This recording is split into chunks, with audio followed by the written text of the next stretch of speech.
నమస్తే. ఇన్నాళ్ళు నన్ను సపోర్ట్ చేస్తూ, ఎంకరేజ్ చేస్తూ మీ ప్రేమని నాకు అందిస్తున్న ప్రతి ఒక్కరికి కృతజ్ఞతలు. అలాగే ఈ వీడియో కూడా ఖచ్చితంగా మీకు ఉపయోగపడుతుంది. లైక్, షేర్ అండ్ సబ్స్క్రైబ్ చేసి మీ సపోర్ట్‌ని నాకు అందించండి. అలాగే ఈ వీడియో పట్ల మీకున్న అభిప్రాయాన్ని కామెంట్ సెక్షన్‌లో కామెంట్ చేసి తెలియజేయండి. ఇప్పుడు వీడియోని చూద్దాం. నమస్తే, వెల్కమ్ టు అవర్ ఛానల్. నేను పద్మిని. ప్రస్తుతంతో పాటు ప్రముఖ ఆధ్యాత్మికవేత్త, వాస్తు జ్యోతిష పండితులు నిట్టల ఫణిభాస్కర్ శర్మ గారు మనతో పాటు ఉన్నారు. మాట్లాడదాం. నమస్కారం అండి. ఒక జ్యోతిష పండితుల దగ్గరికి వెళ్తే వారు చెప్పేటటువంటి ఒక్క మాట జీవిత పర్యంతం గుర్తుంటుంది అనటంలో ఎటువంటి అతిశయోక్తి లేదండి. అండ్ మీ దగ్గరకు వచ్చేటటువంటి మీ క్లయింట్స్ అనుకోవచ్చు, లేకపోతే ఎవరైతే ఉంటారో వాళ్ళు మీరు మంచి చెప్తే వినాలి అని అనుకుంటారు ఖచ్చితంగా. ఎందుకంటే చాలా పాజిటివిటీ ఇస్తుంది, బోల్డ్ అంత ధైర్యం ఇస్తుంది. అరే బాగుందిట రోజులు, మనం ధైర్యంగా ఎదుర్కొందాం, ఈ చిన్న కష్టమే కదా అని అనిపిస్తుంది. అయితే ఇలా ఉండాల్సిందంటే ఒక పాజిటివిటీని నింపాల్సినటువంటి ఒక మంచి వృత్తిలో ఉన్నటువంటి కొంతమంది మీకు ఆ దోషాలు ఉన్నాయి, మీకు ఈ దోషాలు ఉన్నాయని భయపెట్టి వాళ్ళని లిటరల్లీ ఒక రకమైన హింసించి అని చెప్పుకోవచ్చు.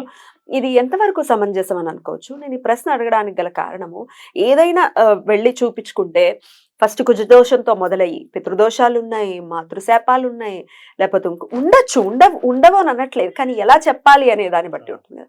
బట్ ప్రతి ఒక్కరికి పితృదోషాలని ఆపాదించేస్తున్నారు. ఇలా నేను డైరెక్ట్ గా వీడియోలు చేసిన వాళ్ళు ఉన్నారు.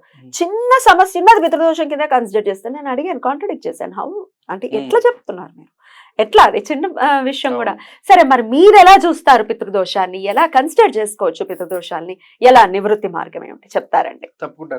ఇందులో అంటే జ్యోతిష పరిభాషలో టెక్నికల్ గా మాట్లాడుకున్నప్పుడు పితృకారకుడు సూర్యుడు.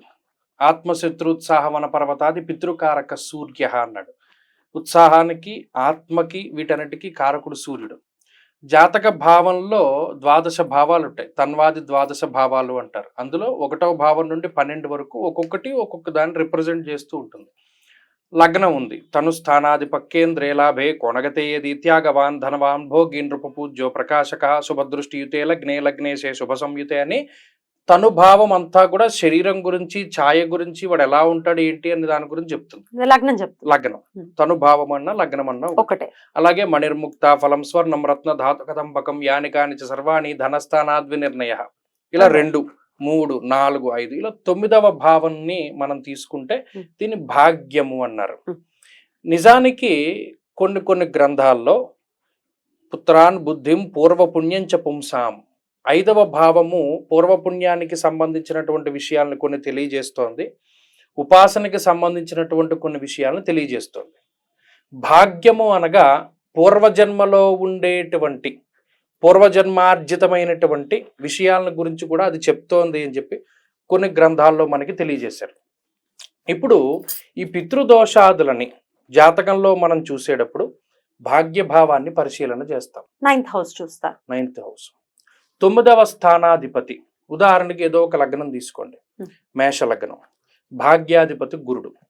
ఈ భాగ్యాధిపతి గురువు ఉన్నటువంటి స్థానాన్ని బట్టి, ఆ గురుడు కలిసి ఉన్నటువంటి గ్రహాలని బట్టి, రవ్యాత్తు ఈ భాగ్యస్థానంలో ఉన్నటువంటి గ్రహాలని బట్టి, సాధారణంగా బై డిఫాల్ట్గా అందరూ చేసేటువంటిది ఏంటి అంటే రవి రాహువు కలిసి ఉంటే అది పితృదోషం అని చెప్తారు. చాలా వాటిలో కలిసి ఉంటుంది.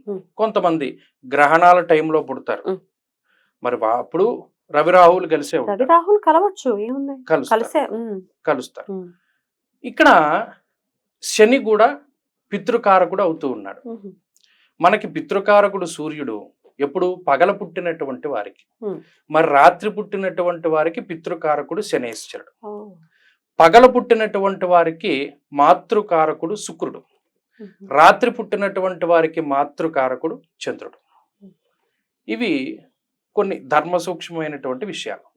ఎప్పుడైతే శని రాహువు కలిసి ఉన్నారో, రవి రాహువు కలిసి ఉన్నారో, లేదా 3 గ్రహాలు కలిసి ఉన్నాయో, ఆ గ్రహాలు ఇచ్చేటువంటి ఫలితాల మీద రకరకాలైనటువంటి దోషాలను చెప్తూ ఉన్నది శాస్త్రం.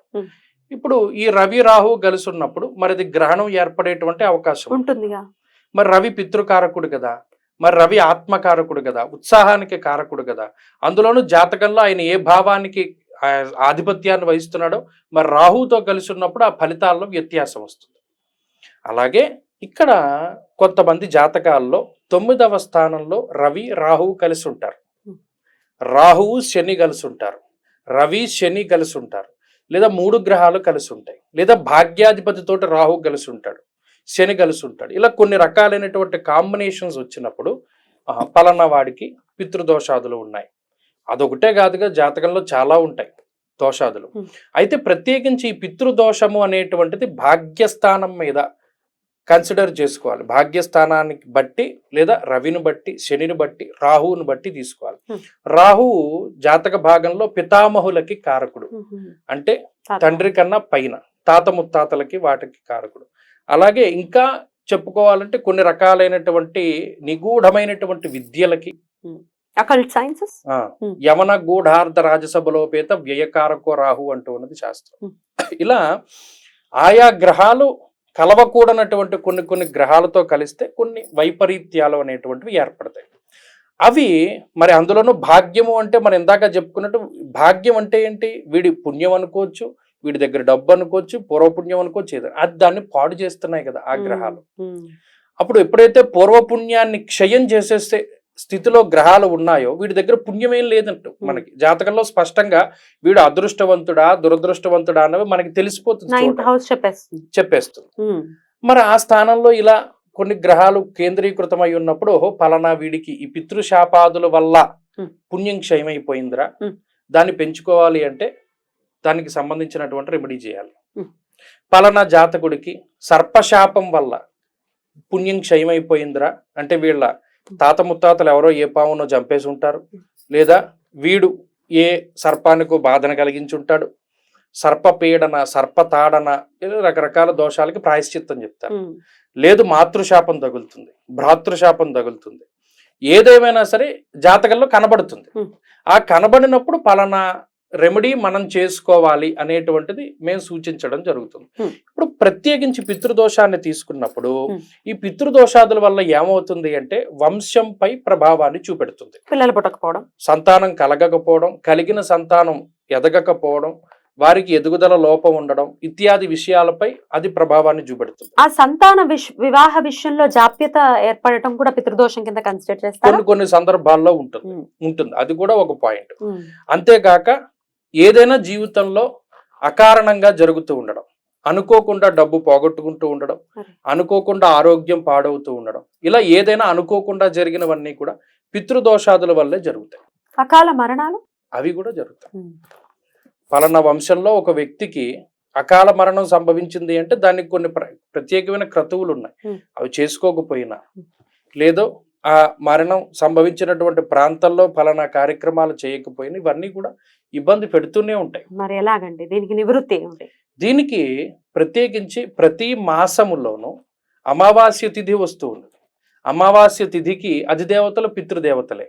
అందుకని అమావాస్య తిథి రోజున ఈ తిలతర్పణాలు, తిలహోమాదులు లేదా స్వయం పాకాదులు ఎవరికైనా ఇవ్వవచ్చు.